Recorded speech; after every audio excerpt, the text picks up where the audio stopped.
Hello again. In today's video, I thought it was about time that I give you a tour of my van. It is nowhere near complete. There's still lots of stuff, but I think probably anybody who lives in a van will tell you there's lots of stuff they still want to do. But in the meantime, I'm going to show you what it looks like. So stay tuned and I'll show you all the nooks and crannies and the messy bits.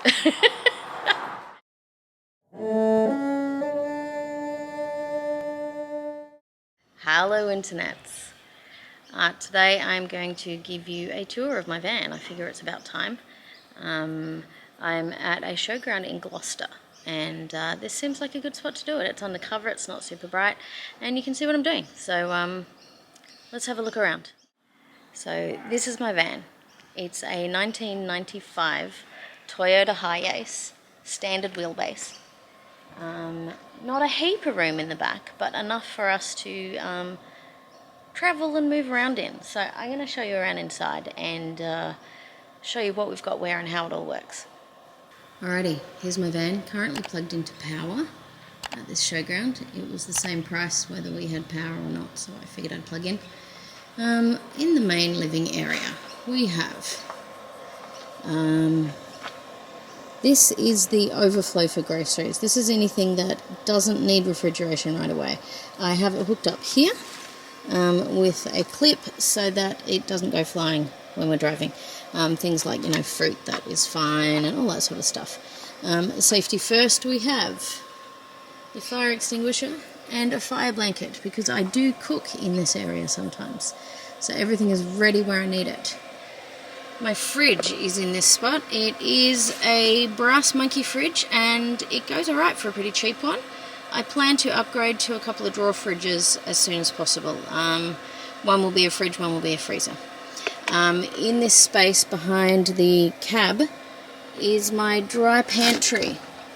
That's got all of the sort of dry pantry goods that aren't going to get squashed or anything like that. Spices, sugar, cocoa, all that sort of thing, you know how it goes. My floor is not clean, so this is real van life for you. Here is the bed. So as you can see, we have not made the bed. I never make the bed, I don't see the point. At the back is where we put our heads. You can see the pillows there. There's a big one that folds up, let me see if I can point right there, that folds up from a blanket into a cushion, and it's been quite warm, so we don't need that lately. This little tiny sort of floor mat here is the one that we put on the bed for the dog. When we're traveling, we have that at the front. We also stick her water bowl, which is one of those road refresher travel ones. It's got these little velcro-y bits which stick nicely on that, so when we're driving it won't go flying. I have a mesh thing up the top here which came from an old car, and I can hang things up in behind there. I use it to hang cloths and stuff that we use regularly. They can dry there. This thing here, where I've got my socks currently, and a little temperature sensor, is a bit of a, I don't know, what do you call it? A zip line thingy that we use to attach the dog to with this when we're driving, so that keeps her a little bit contained. On the back of the cage that's behind the driver's area, I've got a lot of stuff there, including those safety things which I showed you.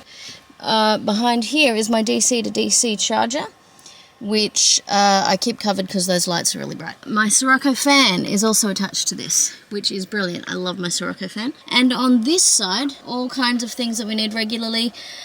Tea towel, toiletries bag, various cloths, fold-up towels, other toiletry things that we can take to the loo with us when we need them. On the side here you can see I've got various cables attached.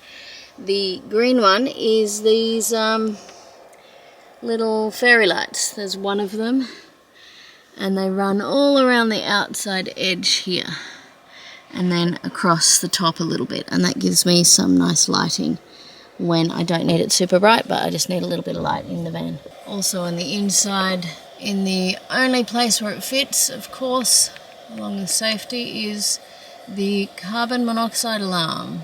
That's stuck there with the sticker that's falling off.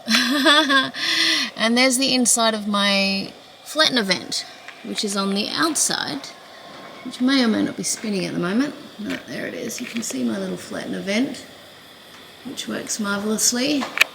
It does need a breeze to function. but even without a breeze, it's got that opening to the outside air, and I think that makes a bit of a difference. Under the bed is this big pull-out drawer. So this pull-out drawer serves as a cooking area, sometimes a sitting area. A little bit grotty at the moment, that's good. Nice. Various things in here, such as fry pan. That was loud. The stove goes in there. I also have a jet boil in there. The stove is currently out there because we just had brekkie and I used the toaster on it. Here we have two containers in here like these. One at the back has some sort of food stuff. The other one here has stuff we use for cooking regularly. Those are quite handy, those containers. And in the back, various things like spare butane for the lighter, oil, protein powders, some co for cleaning, and that is quite the functional space. There is actually another space back here for things I don't need to access very often, but to access it I need to pull out that pantry box so that this drawer can go all the way out. I'm not going to demonstrate that, it's just another drawer, you don't need to see it. Next to this drawer is kind of a everything gets shoved in there space. You can see all the way through to the back. We've got yoga mats, containers, dog food, spare shoes. There's a bag of swimming gear in there. Our clothing is currently stored in these little sort of zip-up container thingos. I think that's everything you need to see from there. Under this space here is my battery, which you can barely see there, but that's fine, it's tucked away, it's got air. There's my inverter, there's the battery charger. Shoes just sort of go wherever they go. They can be tucked away if they're not being worn. Currently have a temporary bin here that just gets connected there. And various other things hung up here which we need access to fairly regularly. That's the dog's water bottle, scrubbing brush, spare pegs here. This mesh makes a really great place to hang stuff. I'm sort of going to miss it when we build cupboards in there, but there might be space outside the cupboards to hang this stuff. On the outside, well, leading to the outside, I have various screens, bug screens. There's this one here. These are all from a place called Living in a Bubble. Oh, there we go, and there's a bug about to go in.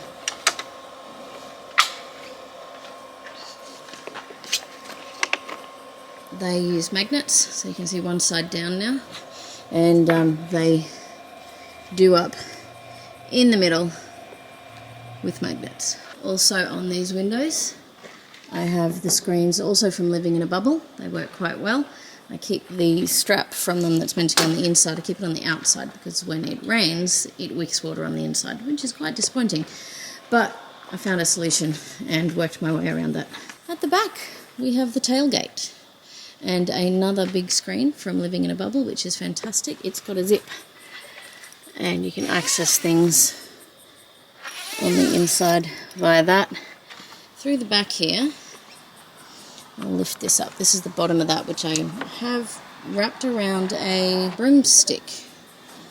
And in there you can see there's lots of garagey type stuff. There's a bit of spare food, toilet paper in there, Alexis's bike helmet, big thermal pot, various tools, water, solar panels. They all live back there.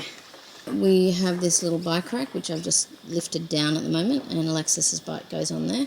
And when the tailgate is down, that gets lifted up behind the tailgate. I'm not sure what else to show you. I think that's it really.